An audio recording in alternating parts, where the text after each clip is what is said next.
What are the most unreliable vehicles that mechanics say they would never buy? That's what we're going to find out. Welcome to Car Help Corner, where we help you, the consumer, master the process of car buying and car ownership. They say if you really want to know what are the worst cars, just ask a mechanic. Well, I'm going to share a list of the most unreliable vehicles that never stop breaking down that mechanics recommend avoiding. To put this list together, the nonprofit organization that I work with, CHC, otherwise known as the Automobile Consumer Coalition, consulted with 10 reputable independent repair shops and asked them to complete a survey on the most unreliable vehicle brands based on the average cost of their repair orders. And here are the results in no particular order, so just consider them all bad. The first of those brands is Audi. According to the mechanics surveyed, the average repair order for Audis based on 2 years of repair data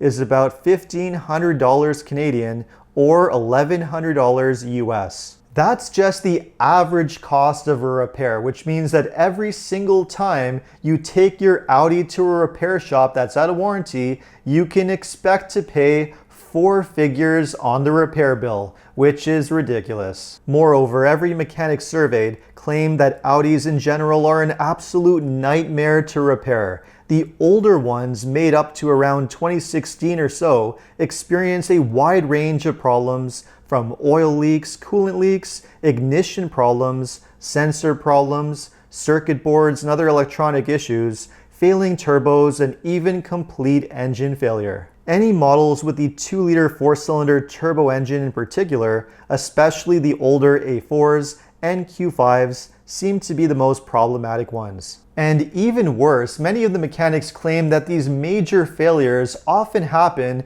before 60,000 miles or 100,000 kilometers. Now, the newer Audi models that have been made in the last 5 years or so do seem to have improved in quality. But even so, to quote one of the mechanics, "You could not pay me enough to drive an Audi." The next one on the list is Audi's sister company, which is Volkswagen. The average repair order based on 2 years of repair data for Volkswagen is about $1,400 Canadian or $1,000 US, way higher than comparable vehicles from Asian or even American brands. I've been saying this in my videos for years. Volkswagens are really not much different from other European vehicles when it comes to the cost of repair. They just don't have the luxury badge, that's all. Volkswagens tend to have similar problems to Audis. Electronics and engines are usually the main problem areas, and they are just a nightmare to work on.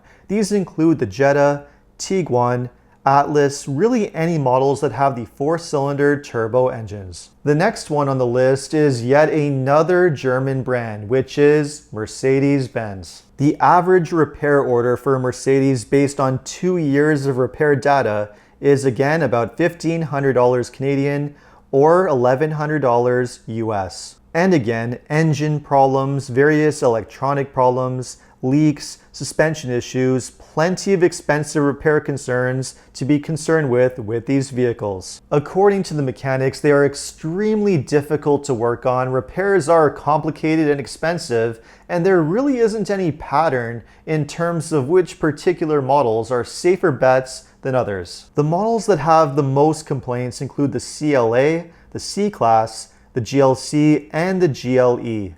In this case, your best move is to avoid the brand entirely. The next one on the list is yet again another German luxury brand, which is BMW. The average repair order based on 2 years of repair data is about $1,600 Canadian or $1,200 US for BMW.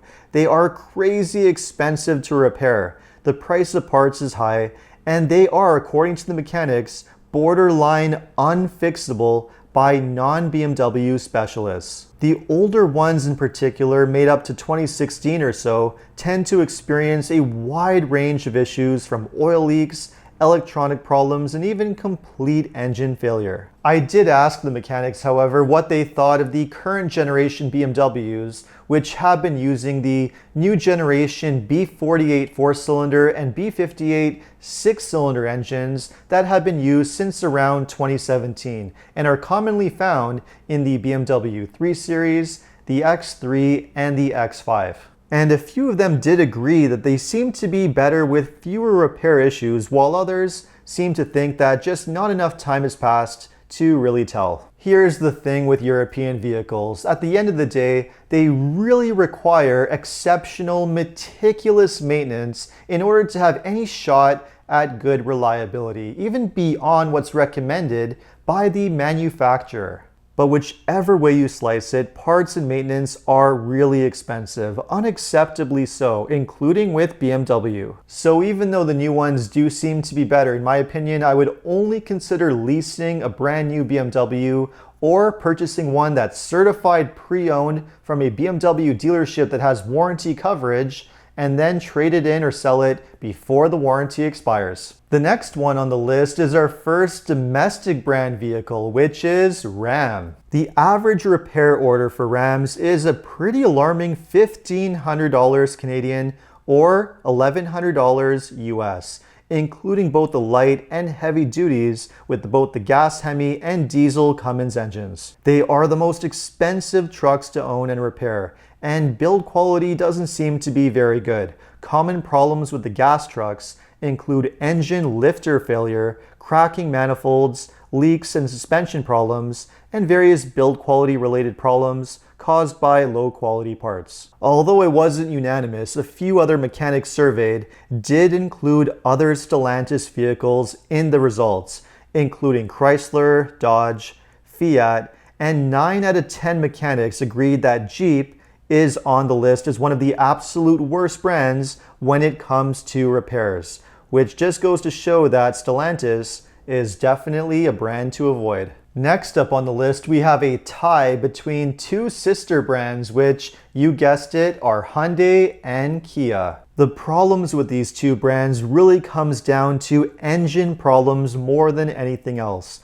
It is common for these two brands, especially the models that have 4-cylinder engines made between 2012 up to 2021, to have expensive engine problems leading up to complete engine failure, which has led to the worst series of recalls in the modern history of the auto industry. And a major problem that was expressed by several mechanics is that good used engines are almost impossible to find because they are almost all bad. So if you are one of the unlucky customers who does experience engine failure out of warranty and you're not getting any help from either Hyundai or Kia, a brand new expensive engine is really the only solution. And now we're getting into the extremely bad brands, which every mechanic just screamed run away. And the first of those is Land Rover. Every mechanic agreed that Land Rovers are an absolute nightmare in every respect.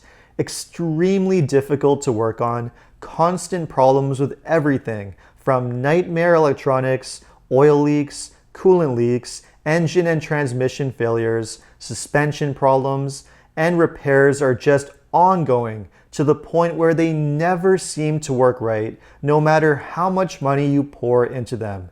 And it will be a lot. The average repair order for Land Rovers is $2,000 Canadian, or around $1,500 US. That's the average you can expect to pay every single time you take it in for any problem. These are easily among the worst vehicles to buy, and it's not even close. Except when it comes to the last one on the list, which is Jaguar. Like Land Rover, Jaguars have an average repair order of about $2,000 Canadian or $1,500 US. So another insane money pit that will empty your bank account with repair after repair. These things are bad, often experiencing the same wide range of problems as Land Rover, which makes sense given that the two brands are jointly owned. Every mechanic agreed there is no better way to throw away all your money than with JLR. There were a few other brands which, although they were not unanimous, many of the mechanics considered them to be among the most expensive and most unreliable. These include Ford, General Motors, Mini, and Volvo, all being up there. And even Nissan and Porsche were also ranked poorly by a few. But none of these were ranked as bad as the other brands listed in this video. A few things to keep in mind, however. Maintenance always plays a crucial role in the reliability of any vehicle. The thing is, with many of these particular brands, especially the European brands, they typically require meticulous maintenance, often way beyond what the manufacturer recommends if you want to have any shot at good reliability. And a lot of the repair issues experienced by these vehicles can happen regardless of how well they are maintained. It's just a matter of poor parts quality and poor engineering and build quality, combined with overcomplicated technology, sometimes emissions related, sometimes not, just way too much complexity in general. The other important piece to consider is vehicle age. The mechanics that were surveyed are typically working on older vehicles, typically between 5 to 10 years of age, sometimes even much older than that. And it is very likely that the brand new equivalents of these vehicles that have been made over the past few years have improved in reliability and are less of a concern. Or perhaps not. In any case, it's always interesting to hear what mechanics have to say. So hopefully you found this video helpful, and if you enjoyed this video, make sure to like and subscribe. You can also check out my other videos by clicking the links up in the corner. You can follow me on Instagram, and if you need any additional car buying advice, recommendations, or help with getting a great deal on your next new car purchase, make sure to visit carhelpcan.com. Thanks so much for watching, and see you next time.